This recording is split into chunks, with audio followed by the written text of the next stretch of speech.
Hello everyone. Today we'll discuss about a special topic within the molecular basis of inheritance, that is the Human Genome Project or HGP. তাহলে আজকে আমরা Human Genome Project নিয়ে discuss করব।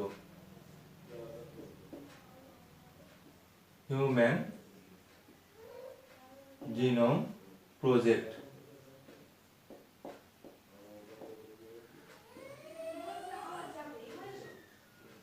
তাহলে এটাকে আমরা HGP নামেও জানি। তাহলে হিউম্যান জিনোম প্রজেক্ট মানে হিউম্যানের জিনোম সম্পর্কে ডিটেইলস আমরা জানবো, সেটা হচ্ছে হিউম্যান জিনোম প্রজেক্ট। আমরা খুব সিম্পলি যদি বলি, তাহলে এই হিউম্যান জিনোম প্রজেক্ট আমাদের সিলেবাসে খুবই সংক্ষিপ্ত, খুব ব্রিফলি দেওয়া আছে, কিন্তু আমরা একটু ডিটেইলসে যাব, আবার খুব বেশি ডিটেইলসে আমরা যাব না।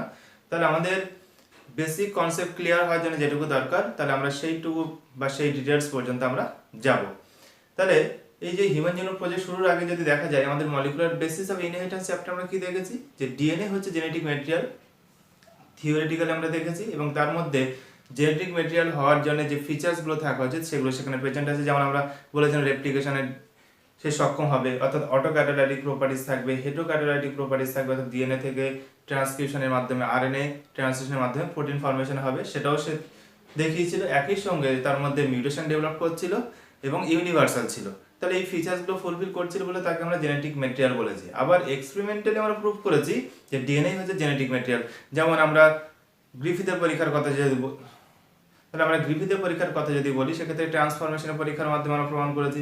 তারপরে অ্যাভেরি, ম্যাককার্টি, ম্যাকলিওডে যে এক্সপেরিমেন্ট, তার সাহায্যে প্রমাণ হয়েছে ডিএনএ জিন বস্তু। তারপর ফাইনালি আমরা হার্সেজের ট্রান্সডাকশন এক্সপেরিমেন্টের মাধ্যমে প্রমাণ করেছি ডিএনএ হচ্ছে আমাদের জেনেটিক ম্যাটেরিয়াল। এবং একই সঙ্গে যদি দেখা যায়, আমাদের ওয়াটসন ক্রিকের আমরা যে মডেল পেয়েছি, অর্থাৎ double helical model of DNA, সেখানে দেখেছি যে বেস পেয়ারিং কিভাবে হয়। অ্যাডেনিনের সঙ্গে থাইমিনের ডবল হাইড্রোজেন বন্ড দ্বারা পেয়ারিং হচ্ছে, গুয়ানিনের সঙ্গে সাইটোসিনের পেয়ারিং হচ্ছে, এবং সেখানে সেই বিডিএনএর স্ট্রাকচার যখন আমরা পড়ছিলাম, তাহলে একটা কমপ্লিট টার্ন, অর্থাৎ কমপ্লিট একটা হেলিক্সের যে টার্ন, সেটা লেন্থ যদি আমরা দেখি, সেটা 34 অ্যাংস্ট্রম ছিল, এবং তাদের ওই একটা কমপ্লিট টার্নের মধ্যে বেস পেয়ারের সংখ্যা ছিল 10টা, এবং দুটো কনজিকিউটিভ বেস পেয়ার, অর্থাৎ দুটো পাশাপাশি অবস্থিত বেস পেয়ারের মধ্যে ডিসটেন্স ছিল 3.4 অ্যাংস্ট্রম। তাহলে এখান থেকে একটা ডিএনএ লেন্থ যদি আমরা বলে দিই, তাহলে সেখানে কতগুলো নিউক্লিওটাইড থাকছে, অথবা নিউক্লিওটাইড সিকোয়েন্স দ্বারা আমরা বার করে নিতে পারবো যে কত লেন্থ তার হতে পারে। তাহলে এই বিভিন্ন ইনফরমেশন আমরা ডিএনএ সম্পর্কে কিন্তু অলরেডি জেনে গেছি। এবং সেন্ট্রাল ডগমা কি দেখেছি, যে ডিএনএ এর মধ্যে যে নিউক্লিওটাইড সিকোয়েন্সটা থাকে, অর্থাৎ যে ইনফরমেশনটা থাকে নিউক্লিওটাইড সিকোয়েন্স রূপে, সেটাই সেন্ট্রাল ডগমার মাধ্যমে প্রথমে রেপ্লিকেশন হয়।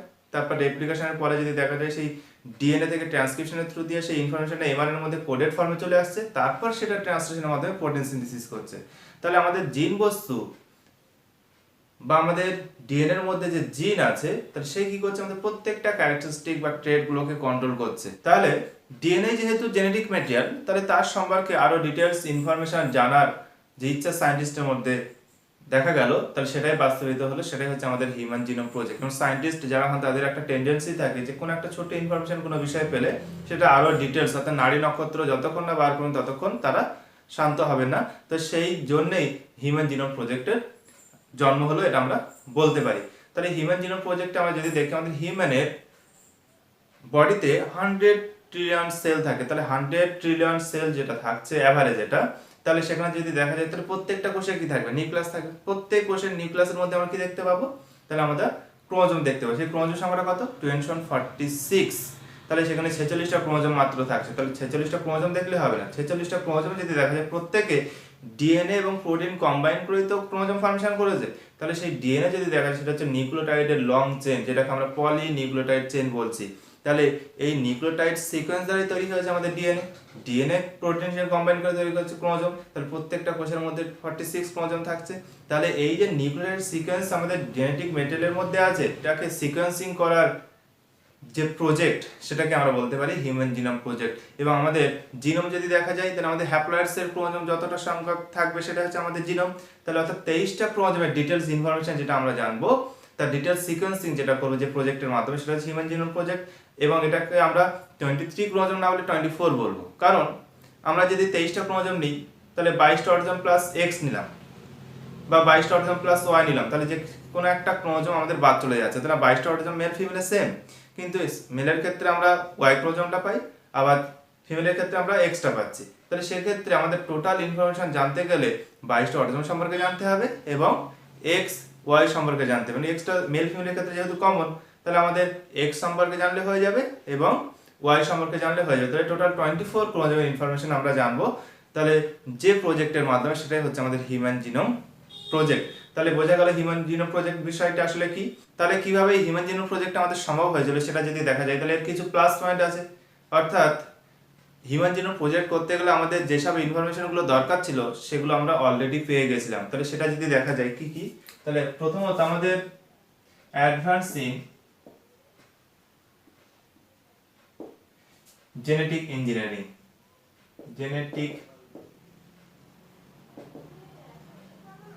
তাহলে জেনেটিক ইঞ্জিনিয়ারিং আমাদের অ্যাডভান্সমেন্টের জন্য আমরা সুবিধা পেলাম।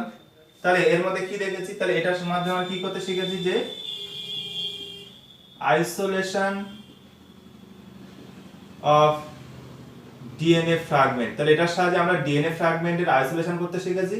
একই সঙ্গে আমরা যে ফ্র্যাগমেন্টটা আইসোলেশন করেছি সেই ফ্র্যাগমেন্টের আমরা সিকোয়েন্সিং করতে শিখেছি। তাহলে sequencing of the DNA fragment,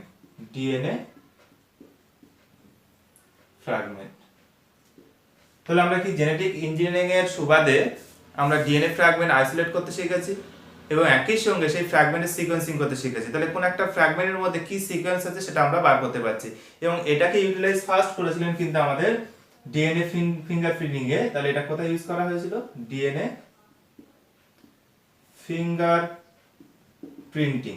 এবং স্যার অ্যালেক্স জেফরি প্রথম এটাকে ইউজ করেছিলেন। তো ডিএনএ ফিঙ্গারপ্রিন্টিং এ কি দেখেছিলেন যে প্রত্যেকটা ইন্ডিভিজুয়ালের ডিএনএ সিকোয়েন্সে কিছু না কিছু ডিফারেন্স আছে। অবশ্যই সেটা রিপিটেটিভ ডিএনএ সিকোয়েন্স, আমরা যখন ডিএনএ ফিঙ্গারপ্রিন্টিং ডিটেইলস পুরো তখন জানবো। তাহলে যে রিপিটেটিভ ডিএনএ সিকোয়েন্স যেটা থাকে প্রত্যেকটা হিউম্যানের মধ্যে সেটা আলাদা আলাদা থাকছে। অর্থাৎ প্রত্যেকটা হিউম্যান বিংসের মধ্যে ডিএনএ তে 99.99% মিল থাকলেও 0.1% সেখানে ডিসিমিলারিটিস দেখা যাচ্ছে এবং তার জন্যই প্রত্যেকটা হিউম্যান একে অপরের থেকে কি হয়, ডিফারেন্ট হয়। এবং সেই সিকোয়েন্সটাই তিনি করেছিলেন, সেই ফ্র্যাগমেন্টগুলোর তিনি আলাদা করতে সক্ষম হয়েছিলেন এবং সেগুলোর তিনি সিকোয়েন্সিং করতে সক্ষম হয়েছিলেন। এবং সেই সিকোয়েন্সটা যদি ম্যাচ করানো যায় তাহলে কোন একটা ডিএনএর সিকোয়েন্স সেই ব্যক্তির ছাড়া অন্য কোনো ব্যক্তির সঙ্গে কিন্তু ম্যাচ করবে না। ফলে সেক্ষেত্রে আমরা দুটো আলাদা ব্যক্তির মধ্যে ডিফারেন্স কি আছে তাহলে সেটা আমরা জানতে পারবো এই ডিএনএ ফিঙ্গারপ্রিন্টিং এর সাহায্যে। তাহলে ডিএনএ ফিঙ্গারপ্রিন্টিং কিন্তু আমাদের হিউম্যান জিনোম প্রজেক্টের আগে এসেছে। তাহলে সেটার সাহায্যে আমরা কি করতে শিখেছি, ডিএনএ ফ্র্যাগমেন্ট আইসোলেশন করতে শিখেছি এবং তার সিকোয়েন্সিং করতে শিখেছি। তাহলে এখান থেকে বোঝা গেল দুটো মানুষের মধ্যে কি আছে, তফাৎ বা ডিসিমিলারিটিজ আছে। তাহলে এখান থেকে যেটা বোঝা যাচ্ছে যে আমাদের প্রত্যেকটা হিউম্যান তাদের মধ্যে 99.99% সিমিলারিটিস থাকছে, অবশ্যই নিউক্লিওটাইড সিকোয়েন্সে ডিএনএ কথা যেহেতু আমরা বলছি। তাহলে সেই সিমিলারিটিস থাকা সত্ত্বেও তার প্রত্যেকের মধ্যে যেমন সিমিলারিটি আছে আবার একের সঙ্গে আমরা কিন্তু প্রত্যেকে আলাদা। তাহলে সিমিলারিটি যেমন দেখতে পাচ্ছি, ডিসিমিলারিটিস আছে। তাহলে যেমন আমাদের ফেস, প্রত্যেকে হিউম্যান কিন্তু প্রত্যেকের ফেসটা কিন্তু একই রকম নয়, কিছু না কিছু পার্থক্য তেমন সেখানে থাকবে। তাহলে সেটা যদি দেখা যায় সেটা হচ্ছে এই নিউক্লিওটাইড সিকোয়েন্সের ডিফারেন্সের জন্য কিন্তু এটা হয়েছে। তাহলে আমরা যে একজনের সঙ্গে আরেকজন ডিফারেন্ট সেটা due to the dissimilarities in the nucleotide sequence. তাহলে নিউক্লিওটাইড সিকোয়েন্স আলাদা হওয়ার কারণে কিন্তু একটা মানুষের সঙ্গে আরেকটা মানুষ কি হয়ে যাচ্ছে, আলাদা হয়ে যাচ্ছে। তাহলে এখানে আমরা হিউম্যান জিনোম প্রজেক্ট করার সময় তাহলে আমাদের সুবিধা কি হয়েছে, জেনেটিক ইঞ্জিনিয়ারিং এর অ্যাডভান্সমেন্টের জন্য। আর এখানে আমরা কি ইউজ করেছি, তাহলে এখানে আমরা ভেক্টর ইউজ করেছি। এখানে আমরা ভেক্টর ইউজ করেছি। কোন কোন ভেক্টর, যেমন হচ্ছে আমাদের ব্যাকটেরিয়াল আর্টিফিশিয়াল ক্রোমোজোম, তারপরে আমরা ব্যবহার করেছি ইস্ট আর্টিফিশিয়াল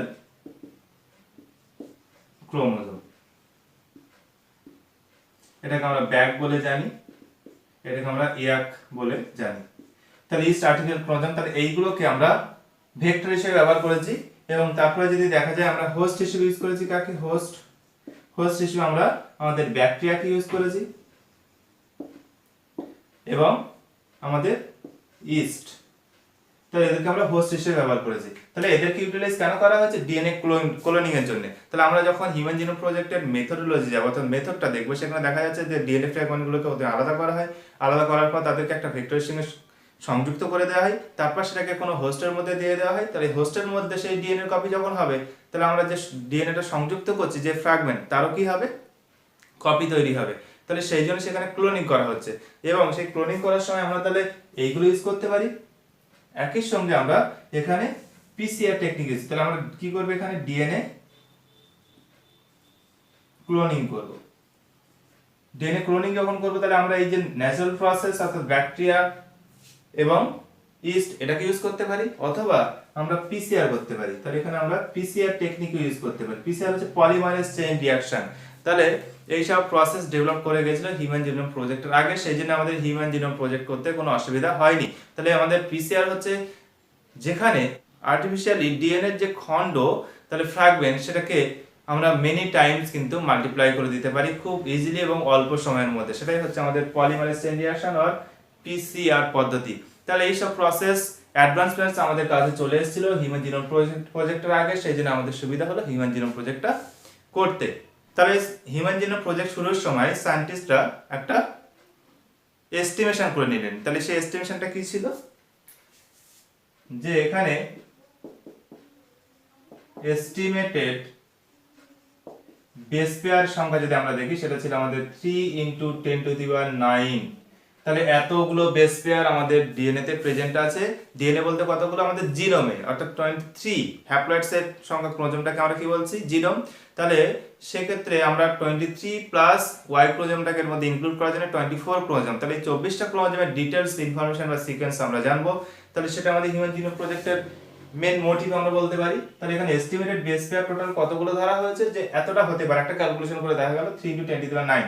এবং আমরা কস্ট যদি দেখি, কস্ট এখানে যেটা আসছে যে $3 পার বেস পেয়ার। তাহলে পার বেস পেয়ারে আমাদের খরচ যদি দেখি, তাহলে $3 হবে। তাহলে টোটাল কস্ট যদি আমরা দেখি, সেটা হচ্ছে $9 বিলিয়ন।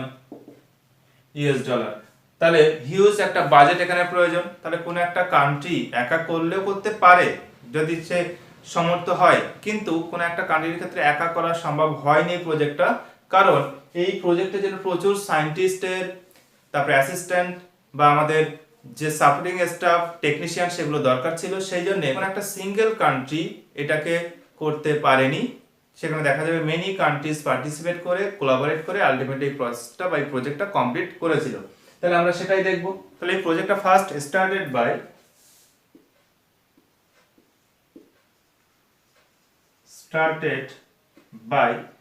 US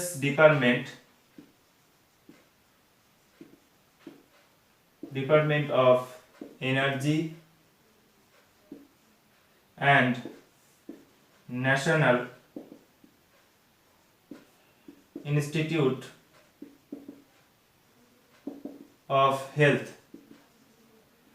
তাহলে এই organisation US department of energy and national institute of health 1990 first human genome প্রজেক্টটা শুরু করেন। তাহলে আমাদের সেই আমেরিকাতে, অর্থাৎ এটা প্রজেক্টটা শুরু হয়েছিল, তাহলে US department of energy and national institute of health, এই সংস্থা বা অর্গানাইজেশনটা ফার্স্ট এই প্রজেক্টটা শুরু করেছিলেন। তাহলে প্রজেক্টটা যখন শুরু হয়েছিল, সেখানে মেজর পার্টনার আমরা যদি দেখি, তাহলে সেখানে মেজর পার্টনার ছিল ওয়েলকাম ট্রাস্ট। এটা হচ্ছে ইউকে, ইউনাইটেড কিংডমের। আমরা যদি দেখি, তাহলে ওয়েলকাম ট্রাস্ট ছিল মেজর পার্টনার, প্লাস এখানে আর কারা ছিল, এন্ড সঙ্গে ছিল আমাদের Japan, Germany, France, China and many other country। তাহলে আরো অনেক কান্ট্রি সেখানে অংশ নিয়েছিল এই প্রজেক্টের জন্য। তাহলে আমরা কি দেখতে পাচ্ছি, এই প্রজেক্টটা একটা হিউজ বা একটা মেগা প্রজেক্ট আমরা বলবো, এবং কেন মেগা প্রজেক্ট সের কারণগুলো এবার আমরা দেখাবো। তাহলে আমরা এখানে কি দেখছি, যে এই প্রজেক্টটা শুরুর জন্য আমাদের কিছু অ্যাডভান্সমেন্ট ফিচার্স আমাদের কাছে পেয়ে গেছিলাম, যেমন আমাদের অ্যাডভান্সমেন্ট ইন জেনেটিক ইঞ্জিনিয়ারিং, সেখানে ডিএনএ ফিঙ্গারপ্রিন্টিং এর সাহায্যে আমরা ডিএনএ সিকোয়েন্সিং করা শিখে গেছি।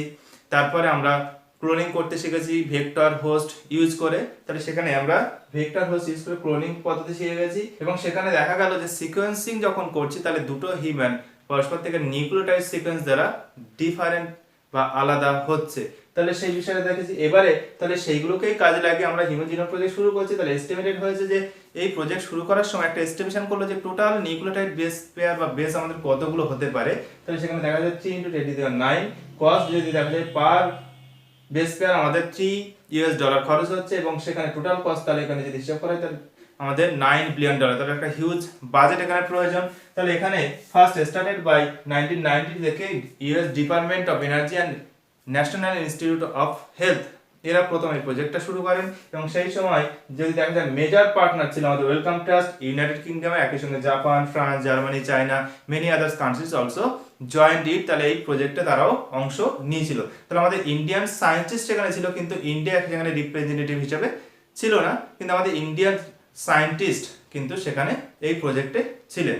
তাহলে এবার আমরা দেখে নিই কেন আমাদের হিউম্যান জিনোম প্রজেক্টকে মেগা প্রজেক্ট বলা হয়েছে। তাহলে আমরা এবার দেখব cause to be a mega project। Mega project বলার বা হওয়ার কারণটা যদি আমরা দেখি তাহলে কি কি পাবো। ফার্স্ট অফ অল আমাদের এস্টিমেশন যেটা দেখেছি এতগুলো বেস পেয়ার আমাদের থাকছে, তাহলে এতগুলো বেস পেয়ারের সিকোয়েন্সিং করতে হবে এবং সেখানে আমরা দেখছি যে পার বেস পেয়ারে $3 আমাদের স্পেন্ড হচ্ছে। তাহলে প্রথমত যদি আমরা দেখি তাহলে এটা কি হচ্ছে সিকোয়েন্সিং অফ 3 × 10⁹ বেস পেয়ার। তাহলে এই যে বেস পেয়ার সংখ্যা আমরা বলছি এটাকে সিকোয়েন্স করার জন্য কোনো ছোট কারখানাতে বা ছোট ইন্ডাস্ট্রিতে কিন্তু এটা কখনোই সম্ভব না। সেই জন্য আমাদের এটার জন্য মেনি কান্ট্রিজ সেখানে পার্টিসিপেট করছে। আমরা এখানে দেখলাম যে কোন কোন কান্ট্রি সেখানে পার্টিসিপেট করছে এবং সেটা শুরু হয়েছিল আমাদের আমেরিকাতে ফার্স্ট। তাহলে সেখানে আমাদের সিকোয়েন্সিং করতে হবে এতগুলো বেস পেয়ার, তাহলে তার জন্য প্রচুর সাপোর্টিং স্টাফ দরকার, সায়েন্টিস্ট দরকার, টেকনিশিয়ান দরকার। তাহলে আমাদের এইটা সিকোয়েন্সিং করতে হবে। তার সঙ্গে যদি দেখা যায় এটার জন্য কি লাগছে আমাদের হিউজ বাজেটেরও প্রয়োজন। একসঙ্গে যদি দেখা যায় তাহলে মেনি সায়েন্টিস্ট, টেকনিশিয়ান এবং একই সঙ্গে যদি দেখা যায় যে সাপোর্টিং স্টাফ এটাও আমাদের লাগবে, সাপোর্টিং স্টাফ এটা আমাদের প্রয়োজন পড়ছে। তাহলে এতগুলো সায়েন্টিস্ট, টেকনিশিয়ান, সাপোর্টিং স্টাফ তাদের খরচ বহন করতে হবে, এই হিউজ বাজেট সেটাও আমাদের দেখতে হবে। একই সঙ্গে হচ্ছে আমাদের এতগুলো বেস পেয়ার সিকোয়েন্সিং করতে হবে এটা, এবং তার সঙ্গে যদি দেখা যায় পার্টিসিপেশন of many countries তাহলে বিভিন্ন কান্ট্রির পার্টিসিপেশন, তাহলে সবগুলো দিক দিয়ে যদি আমরা দেখি তাহলে এই জন্য এটাকে বলা হচ্ছে মেগা প্রজেক্ট। তাহলে কোনো একটা ছোট প্রজেক্ট এটা নয়। তাহলে এখনো পর্যন্ত আমাদের বায়োলজিতে তাহলে সব থেকে বড় প্রজেক্ট যদি আমরা বলি সেটা টিল ডেট কিন্তু এখনো পর্যন্ত আমাদের হিউম্যান জিনোম প্রজেক্ট। তাহলে সেখানে এটাকে সিকোয়েন্সিং করার প্রয়োজন পড়ছে, এতগুলো বেস পেয়ার, সেটা হিউজ বাজেটের প্রয়োজন, মেনি সায়েন্টিস্ট, টেকনিশিয়ান, সাপোর্টিং স্টাফের দরকার পড়ছে, একসঙ্গে পার্টিসিপেশন অফ মেনি কান্ট্রিজ আমরা দেখছি। এবার এখান থেকে যে ডাটাগুলো পাবো সেই ডাটাগুলোকে এবার কি করতে হবে, স্টোর করতে হবে। তাহলে আমরা যদি এই ডাটাগুলো স্টোর করতে চাই বইতে, তাহলে আমরা যদি ডাটাগুলোকে স্টোর করি স্টোর ইন বুকস, যদি আমরা বইতে ডাটাগুলো স্টোর করি তাহলে সেক্ষেত্রে প্রবলেমটা কি হবে, এখানে আমাদের রিকোয়ার পড়বে 3300 বুকস এখানে আমাদের প্রয়োজন পড়বে। তারপরে যদি আমরা দেখি এখানে 1000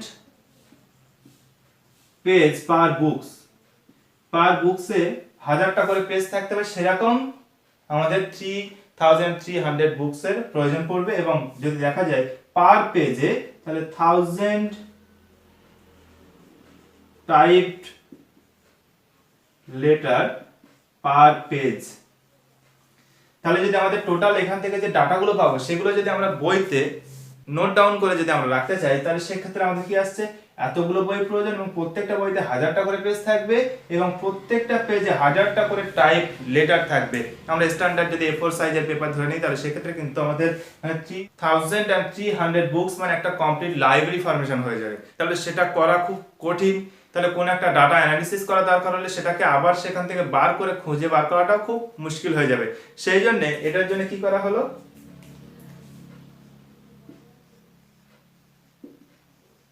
ডিজাইনড কম্পিউটার ডাটাবেস। তাহলে এটাকে আমরা কি করছি, স্টোর করার জন্য। তাহলে আমাদের বইতে এই ডাটা স্টোর করা সম্ভব না, কারণ সেটাকে আবার অ্যানালিসিস করার প্রয়োজন পড়লে তাহলে সেই বই থেকে খুঁজে বার করাটা খুব টাফ হয়ে যাবে। সেই জন্য কি করা হলো, এখানে ডিজাইন করা হলো কম্পিউটার ডাটাবেস বা আমরা সফটওয়্যার বলতে পারি, নতুন সফটওয়্যার ডিজাইন করা হলো। তার ফলে সেই ডাটাগুলোকে আমরা খুব সহজেই সেই কম্পিউটারের মাধ্যমে স্টোর করতে পারছি এবং সেটাকে প্রয়োজনে আবার অ্যানালিসিস করতে পারবো, আর যেটা আমাদের প্রয়োজন পড়বে সেটাকে সঙ্গে সঙ্গে আমরা খুঁজে বার করতে পারবো বা সার্চ করতে পারবো। তাহলে সেটা সুবিধা। সেই জন্য এখানে একটা new branch of biology create হয়ে গেল, সেটা হচ্ছে আমাদের বায়ো ইনফরমেটিক্স। বায়ো ইনফরমেটিক্স, তাহলে এটা হচ্ছে একটা নিউ ব্রাঞ্চ অফ বায়োলজি। তাহলে কিভাবে তৈরি হলো, এই হিউম্যান জিনোম প্রজেক্টের টোটাল যে ডাটা, অতগুলো নিউক্লিওটাইড সিকোয়েন্সের যে ডাটা সেটাকে স্টোর করার জন্য তাহলে আমাদের এইভাবে বইতে স্টোর করা সম্ভব না, অর্থাৎ কম্পিউটারের মাধ্যমে আমরা কি করছি, স্টোরেজ করছি। তাহলে সেই স্টোর করা ডাটাগুলো টোটাল যে ইনফরমেশনটা ক্যারি করছে তাহলে সেটাকে বলা হচ্ছে বায়ো ইনফরমেটিক্স। তাহলে নিউ ব্রাঞ্চ, তাহলে বায়ো ইনফরমেটিক্স এর মধ্যে আমরা হিউম্যান জিনোম প্রজেক্ট যদি দেখা যায় তাহলে সেখানে টোটাল হিউম্যানের জিনোমের ডিটেলস সিকোয়েন্সিং কিন্তু আমরা দেখতে পাবো, অর্থাৎ 24 ক্রোমোজোমের টোটাল যে নিউক্লিওটাইড সিকোয়েন্স আছে সেটাকে আমরা সহজেই সেখানে দেখতে পাবো। হিউম্যান জিনোম প্রজেক্ট শুধু হয়েছে এমনটা নয়, তাহলে হিউম্যান জিনোম প্রজেক্ট কমপ্লিট হওয়ার পরে কিন্তু আরো বিভিন্ন প্রজেক্ট হয়েছে, যেমন ড্রসোফিলার উপরে প্রজেক্ট হয়েছে, তাদের জিনোম সিকোয়েন্সিং করা হয়েছে। তো যাই হোক, এবার এই প্রজেক্টের মেগা প্রজেক্ট বলার আরেকটা কারণ যদি আমরা দেখি, যে এটা শুরু হয়েছিল 1990 তে, তাহলে স্টার্ট হয়েছিল 1990, কিন্তু এর গ্রাউন্ড লেভেলে কাজকর্ম কিন্তু 1984-5 এর দিকে শুরু হয়ে গেছিল।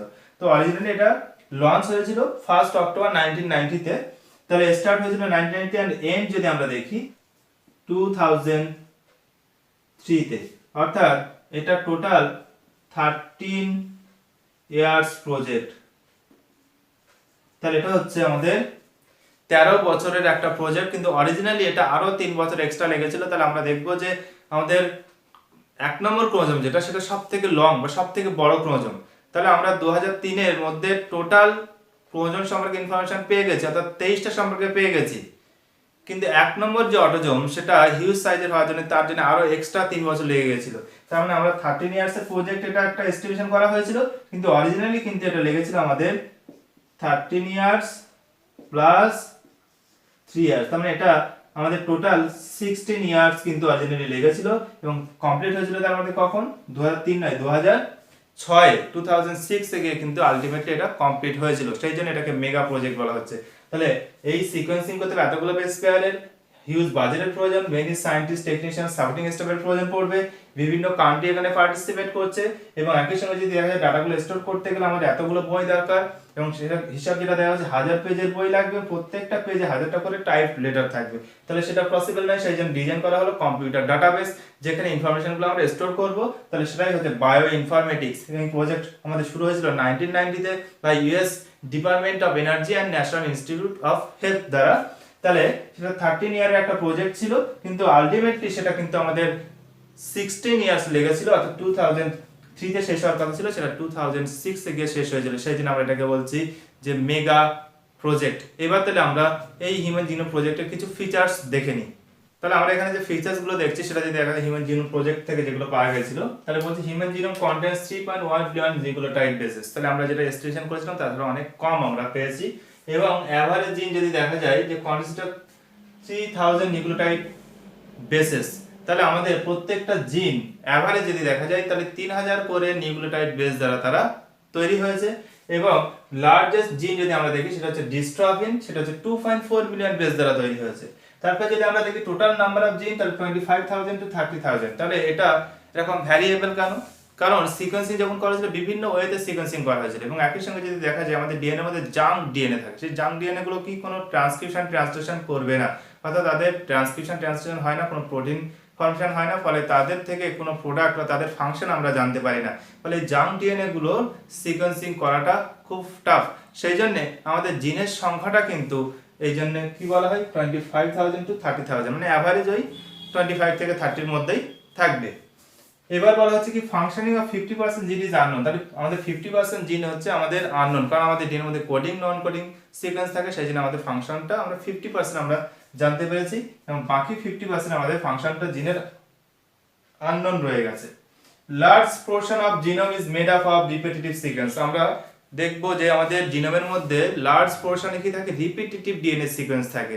তাহলে রিপিটিটিভ ডিএনএ সিকোয়েন্স সম্পর্কে আমরা হিউম্যান জিনোম প্রজেক্টের পরে যখন আমরা ডিএনএ ফিঙ্গারপ্রিন্টিং শুরু করব তাহলে তার মধ্যে এটা বলা হবে, তাহলে রিপিটিটিভ ডিএনএ সিকোয়েন্স প্রেজেন্ট থাকে। এবার ক্রোমোজোম 1 হ্যাজ ম্যাক্সিমাম জিন, তাহলে ক্রোমোজোম 1 এর হচ্ছে আমাদের 2958 জিনস প্রেজেন্ট থাকছে এবং হোয়াইট ক্রোমোজোম যদি দেখা যায় সবথেকে মিনিমাম সবথেকে কম সংখ্যক জিন থাকবে, এটা হচ্ছে ছোট্ট একটা ক্রোমোজোম এবং সেখানে 231 জিন প্রেজেন্ট থাকছে এবং স্মলেস্ট জিন যদি আমরা দেখি তাহলে এসআরওয়াই জিন, যেটা হচ্ছে 14 বেস পেয়ার লং মাত্র, তাহলে 14টা বেস পেয়ার সেখানে শুধু থাকে এবং এটা টিডিএফ টেস্টিস ডিটারমিনিং ফ্যাক্টর তৈরি করে, যেটা মেল সেক্স ডিটারমিনেশনে হেল্প করে। তাহলে লার্জেস্ট জিন হচ্ছে আমাদের ডিস্ট্রফিন, যেটা 2.4 মিলিয়ন বেস পেয়ার দ্বারা তৈরি বা বেস দ্বারা তৈরি এবং অ্যাভারেজ জিনের সাইজ যদি দেখা যায় 3000 নিউক্লিওটাইড বেস পেয়ার বা বেসেস দ্বারা লং হয়। আর এখানে যেটা দেখছি স্মল জিন এসআরওয়াই, সেটা মাত্র 14 বেস পেয়ার লং বা 14 বেসেস লং বলতে পারি এবং 1.4 মিলিয়ন লোকেশন যদি আমরা দেখি আমাদের জিনোমের মধ্যে 1.4 মিলিয়ন লোকেশন আমরা কি পেয়েছি, সিঙ্গেল নিউক্লিওটাইড পলিমরফিজম, যেটাকে আমরা এসএনপিস বলা হয়। দেখা যাচ্ছে যে কোন একটা সিকোয়েন্স এরকম আছে, এরকম একটা সিকোয়েন্স আছে, কিন্তু অপরজনের ক্ষেত্রে দেখা যাচ্ছে সেটা এরকম আছে C C C A G G C, C C C A G G C, তাহলে আমরা একই রকম দেখব C C C A G G C, তাহলে এখানে যে কটা সিকোয়েন্স লিখেছি তাকে একই সিকোয়েন্স, কিন্তু আমরা এই জায়গাটা যদি খেয়াল করি তাহলে এখানে টি আছে, এখানে এ আছে, এখানে সি আছে, এখানে জি আছে, তাহলে একটা মাত্র নিউক্লিওটাইডের জন্য এই সিকোয়েন্সটা কি হয়ে যাচ্ছে, চেঞ্জ হয়ে যাচ্ছে, তাহলে সেটাকে বলে সিঙ্গেল নিউক্লিওটাইড পলিমরফিজম। তাহলে এখানে পলিমরফিজম দেখছি কিসের কারণে, একটা নিউক্লিওটাইডের জন্য, সেই জন্য বলছে সিঙ্গেল নিউক্লিওটাইড পলিমরফিজম। তাহলে এরকম কতগুলো লোকেশন পেয়েছি, 1.4 মিলিয়ন লোকেশন আমরা পেয়েছি আমাদের হিউম্যান জিনোমের মধ্যে, তাহলে সেটা কি এসএনপিস প্রেজেন্ট থাকছে, তাহলে এরকম একটা মাত্র নিউক্লিওটাইডের জন্য কি হবে, সিকোয়েন্সটা আলাদা হয়ে যাচ্ছে, তাহলে এটাকে বলা হচ্ছে সিঙ্গেল নিউক্লিওটাইড পলিমরফিজম। তাহলে এইগুলো আমরা হিউম্যান জিনোম প্রজেক্ট করে ওভারঅল পেয়েছি। এবার আমরা দেখব যে মেথোডোলজি এন্ড অ্যাপ্লিকেশন। এবার তাহলে চলে আসি মেথোডোলজিতে।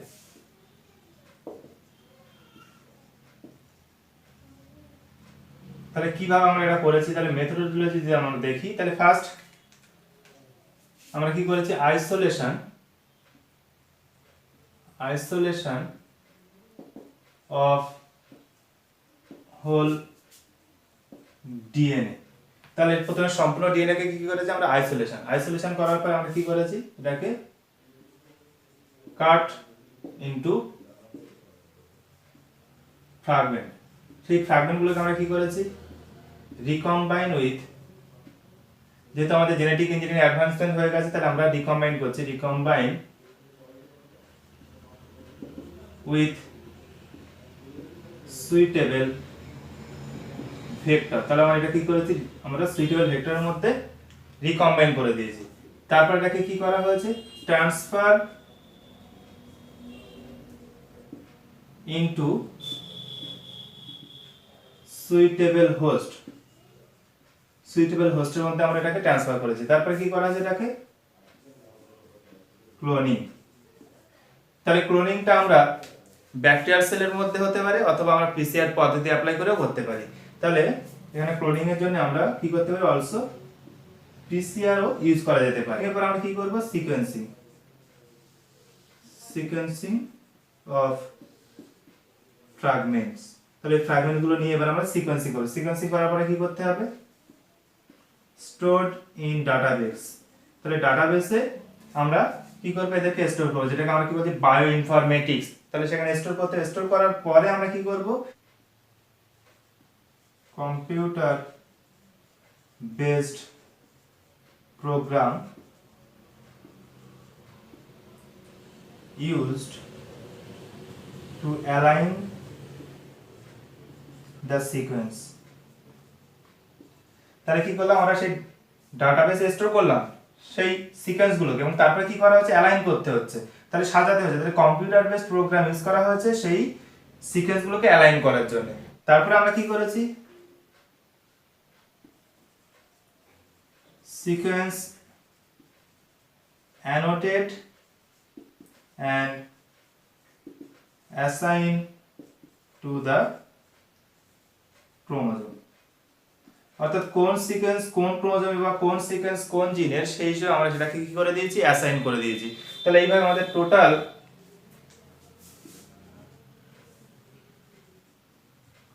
sequenced all the 24 chromosome।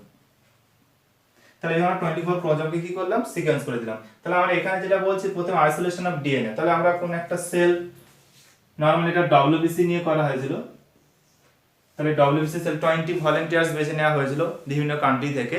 এই 20 ভলান্টিয়ার্স এর মধ্যে থেকে আমরা টোটাল 4 জনকে নিয়েছিলাম, 2 জন মেল 2 জন ফিমেল, তাদের ডব্লিউবিসি কালেকশন করা হয়েছিল।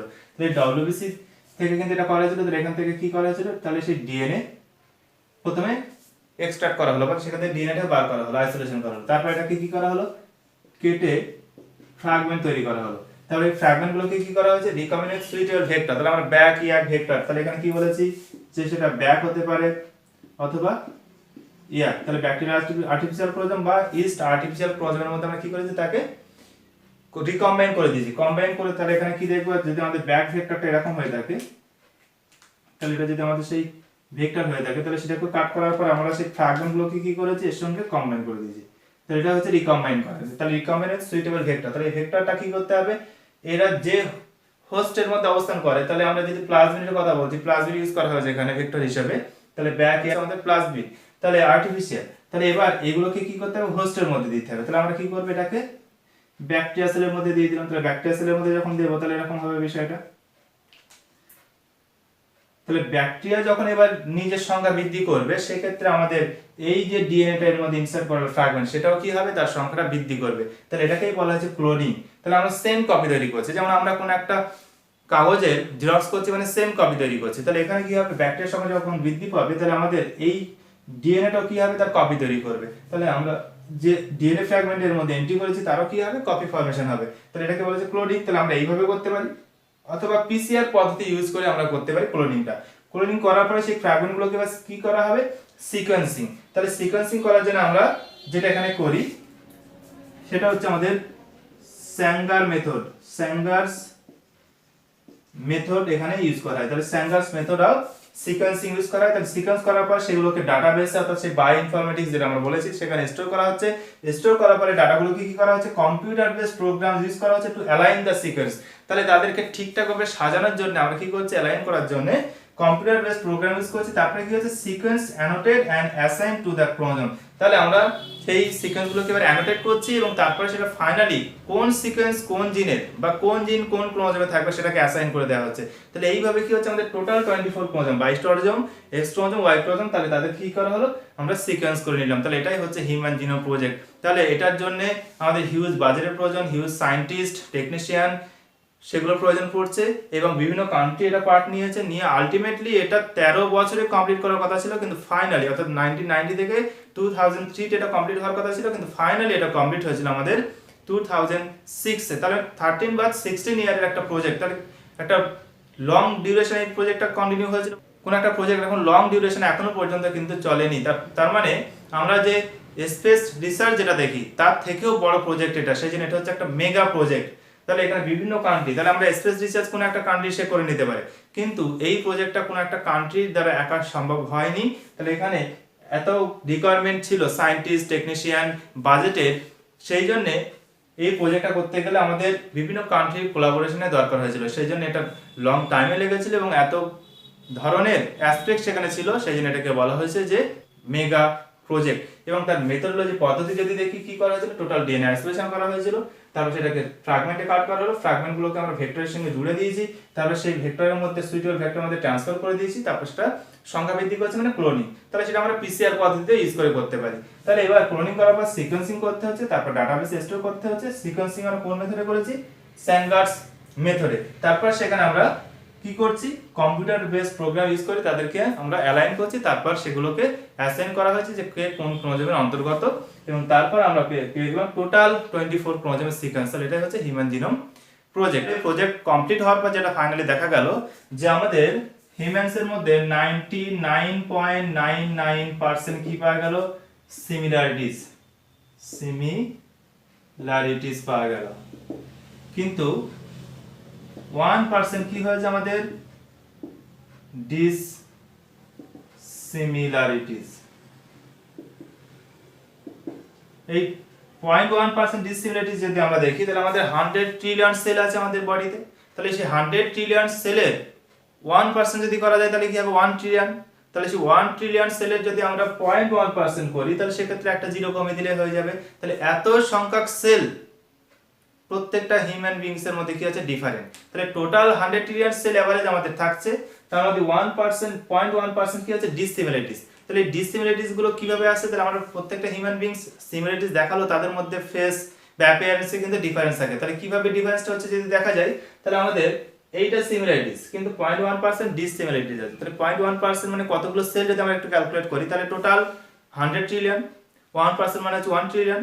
তাহলে 1 ট্রিলিয়নের 0.1% যদি করা হয়, তো একটা জিরো বাদ দিয়ে দাও, তাহলে সেক্ষেত্রে আমাদের যে সংখ্যাটা দাঁড়াচ্ছে, তাহলে এই এত সংখ্যক কোষ তারা যে এক্সপ্রেশনটা দেবে, তার কারণে একটা হিউম্যান থেকে আরেকটা হিউম্যান বিংস ডিফারেন্ট বা আলাদা হওয়ার জন্য যথেষ্ট। তাহলে সেই জন্য একটা হিউম্যানের সঙ্গে আরেকটা হিউম্যান কি হচ্ছে? সিমিলারিটিস দেখালেও তাদের এই 0.1% ডিসসিমিলারিটিস আমরা এই কারণে পাই, এবং এটা অবশ্যই নিউক্লিওটাইড সিকোয়েন্সের ডিফারেন্সের জন্য কিন্তু এটা সম্ভব হয়েছে। এবার তাহলে আমরা দেখে নেব অ্যাপ্লিকেশন।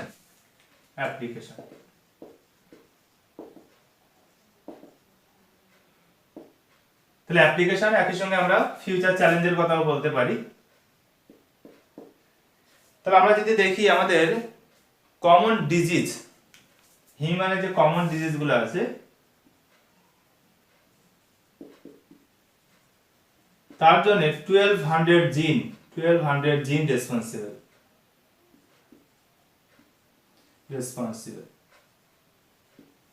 তাহলে এটা কিভাবে জানলাম? তাহলে আমাদের হিউম্যান জিনোম প্রজেক্টের সুবাদেই আমরা জানলাম যে আমাদের কমন ডিজিজ যেগুলো আমরা দেখি, তাহলে সেগুলোর জন্য 1200 জিন রেসপন্সিবল হয়ে থাকে। তাহলে হিউম্যান জেনেটিক ডিসঅর্ডার সেগুলো তো আমরা পড়েছি, সেগুলো আলাদা, তাহলে সেগুলো জেনেটিক ডিসঅর্ডার। কিন্তু এখানে যেগুলো দেখছি যে আমাদের কমন ডিসঅর্ডার, তাদের 1200 জিন রেসপন্সিবল আছে। যেমন আমরা দেখলাম যে আমাদের এন্ডোক্রাইন ডিসঅর্ডার,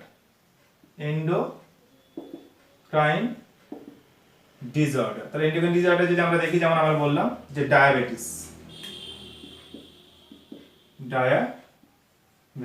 তাহলে ডায়াবেটিসের ক্ষেত্রে যদি আমরা দেখি, তাহলে সেই ক্ষেত্রে আমরা এটা দেখি যে ইনহেরিটেড হয়ে থাকে। তাহলে একটা জেনারেশন থেকে একটা জেনারেশন, অর্থাৎ বংশ পরম্পরায় কিন্তু এই ডায়াবেটিসের ট্রেন্ডটা চলে আসে। তাহলে সেক্ষেত্রে এই জিনের সিকোয়েন্সের ডিফারেন্স হওয়ার জন্য কিন্তু এটা হয়। জিনের ডিফেক্ট হয়েছে এমনটা না, তাহলে জিনের সিকোয়েন্সের ডিফারেন্সের জন্য তার ক্ষেত্রে এই প্রবলেমটা দেখা যায়, এবং সেটা দেখা যাচ্ছে ইনহেরিটেড হচ্ছে। তারপরে যদি দেখা যায় কার্ডিওভাস্কুলার ডিসঅর্ডার, তাহলে কার্ডিওভাস্কুলার ডিসঅর্ডার বা ডিজিজ যেগুলো আমরা দেখি, সেখানে একই রকম জিনের সিকোয়েন্সের কারণেই কিন্তু এই ডিসঅর্ডারগুলো অ্যাপিয়ার করে। সেখানে কোনো অ্যাবনর্মাল কিছু ঘটেছে, মিউটেশন ঘটেছে এমনটা নয়। তাহলে জিনের মধ্যে যে নিউক্লিওটাইড সিকোয়েন্স, তার অবস্থানের কারণেই এমনভাবে সেটা অবস্থান করছে যে সেটাই কি করছে? ডিসঅর্ডার তৈরি করছে। তাহলে সেটা কিন্তু আমাদের কার্ডিওভাস্কুলার ডিসঅর্ডার, এবং এটাও ইনহেরিটেড হয়, এবং বংশ পরম্পরায় আমরা ঘটনাটা দেখি। তারপরে যদি দেখা যায় নিউরাল ডিসঅর্ডার,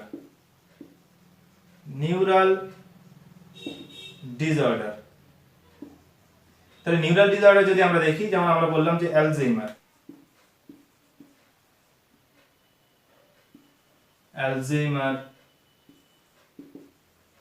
ডিজিজ। তাহলে অ্যালজাইমার ডিজিজের ক্ষেত্রে কি হয়? আমাদের নিউরনগুলো ডিজেনারেট করতে শুরু করে দেয়। তাহলে এটা হচ্ছে কমন ডিসঅর্ডার, সেটা জিনের কারণেই হয়। তারপরে যদি দেখা যায় তাহলে ক্যান্সারের ক্ষেত্রে আমরা নরমালি যেটা আমাদের ধারণা, যে যারা অ্যালকোহল বা ড্রাগ নেয় বা যারা ধূমপান করছে তাদেরই ক্যান্সার হবে, কিন্তু এমনটা নয়। সুস্থ স্বাভাবিক মানুষেরও ক্যান্সার হতে পারে, কারণ সেখানে সেই জিনের সিকোয়েন্স হচ্ছে এই কারণে দায়ী। তাহলে আমরা কি বলছি যে আমাদের 12 জিন তারা কমন ডিসঅর্ডারগুলো তৈরি করে থাকে। তাহলে আমরা জেনেটিক ডিসঅর্ডার মানে সেখানে জিনে কোনো না কোনো অ্যাবনর্মালিটিস তৈরি হয়েছে তার কারণে, কিন্তু এখানে জিনের সিকোয়েন্সটাই এমন, সেটাই কি হিসেবে কাজ করে। যেমন ক্যান্সারের ক্ষেত্রে যদি বলি, তাহলে সেখানে কি হচ্ছে, অঙ্কোজিন হিসেবে কাজ করে তার ক্যান্সার ক্রিয়েট করে দিচ্ছে। ফলে একটা হেলদি হিউম্যান বিংস এর যদি দেখা যায়, তাহলে সে যদি কোনো কার্সিনোজেনিক এজেন্টের সংস্পর্শে না সে ধূমপান করে না, ড্রাগ নেয় না, কোনো কিছুর সঙ্গে সে কানেক্টেড নেই, তার সত্ত্বেও তার ক্যান্সার ডেভেলপ করতে পারে ডিউ টু জিন সিকোয়েন্স। তাহলে এরকম আমরা 12 জিনস পেয়েছি যেগুলো দেখা যাচ্ছে আমাদের কমন ডিসঅর্ডার তৈরির জন্য দায়ী। তাহলে এইগুলো সম্পর্কে আমরা আইডিয়া পেয়ে যাচ্ছি হিউম্যান জিনোম প্রজেক্ট থেকে। তাহলে এই আইডিয়াকে কাজে লাগিয়ে তাহলে নেক্সট জেনারেশন যেটা আসছে তার ক্ষেত্রে যাতে এরকম প্রবলেম না হয়, সেই জন্য আমরা সেই জিন সিকোয়েন্সটাকে অল্টার করে দিতে পারি, অর্থাৎ আমরা চেঞ্জ করে দিতে পারি, যেটাকে জিন থেরাপি বলা হচ্ছে। তাহলে আমরা বায়োটেকনোলজিতে গিয়ে জিন থেরাপি ডিটেলস দেখবো, তাহলে সেখানে আমরা জিন থেরাপির সাহায্যে এটাকে অল্টার করতে পারি। তাহলে আমাদের হিউম্যান জিনোম প্রজেক্ট আমাদের টোটাল জিনোম সম্পর্কে একটা ইনফরমেশন আমাদেরকে দিচ্ছে, যে ইনফরমেশনটাকে কাজে লাগিয়ে আমরা ভবিষ্যতে যে ফিউচার চ্যালেঞ্জ যেগুলো আসছে, বা আমরা ভবিষ্যতে আমাদের ভেরিয়েশন হওয়ার পরে কোন ভেরিয়েশনটা টিকবে সেই ইনফরমেশনটা কিন্তু আমরা পেয়ে যাব। তাহলে আমাদের সবসময় ভেরিয়েশন তো চলেই যাচ্ছে, তাহলে আমাদের হিউম্যান জিনোমের প্রজেক্ট করার পর যে টোটাল ডিএনএ সিকোয়েন্সটা বা জিনোম সিকোয়েন্স আমাদের কাছে আছে, এরপরে অল্টার্ড হয়ে যদি নতুন কোনো ডিজিজ আসে তাহলে সেটাকে খুব সহজেই আমরা ধরতে পারবো, কারণ আমাদের কাছে তো অরিজিনাল সিকোয়েন্সটা রয়েছে। এবার ভেরিয়েশন হওয়ার পর নতুন কিছু যদি চেঞ্জ আসে তাহলে সেটাকে কিন্তু আমরা আইডেন্টিফাই করতে পারবো। একই সঙ্গে আমাদের জেনেটিক ডিসঅর্ডার বা এরকম ধরনের কমন ডিসঅর্ডার যেগুলো আমরা বলছি জিনের কারণে হচ্ছে, সেটা ফিউচার জেনারেশনে বা নেক্সট জেনারেশনে প্রবলেম করবে, তাহলে সেটাকে আমরা আগে থেকে আইডেন্টিফাই করতে পারছি এবং সেটাকে রিকভার করতেও পারবো। তাহলে এটাই হচ্ছে আমাদের হিউম্যান জিনোম প্রজেক্টের সুবিধা। তাহলে আমাদের হিউম্যান জিনোম প্রজেক্টে অনেক ডিটেলস আছে। এই যে আমরা সিকোয়েন্সিং পদ্ধতি যেটা বলছি, এটা অনেক ডিটেলস, একটা হিউজ প্রসেস। তাহলে সেখানে আমরা যাচ্ছি না। তাহলে আমরা বেসিক কনসেপ্ট দেখলাম যে হিউম্যান জিনোম প্রজেক্ট কি, কেনই বা করা হয়েছে, কেন বা মেগা প্রজেক্ট, এর ফিচার্সগুলো কি কি, তারপরে কি মেথোডোলজিতে করা হয়েছে, তার একটা শুধু চার্ট আউট আমরা ডায়াগ্রাম দেখেছি যে এইভাবে করা হয় খুব সিম্পলি, এবং তারপর আমরা দেখলাম যে অ্যাপ্লিকেশন। তাহলে হলো আমাদের হিউম্যান জিনোম প্রজেক্ট সম্পর্কিত information. Thank you so much.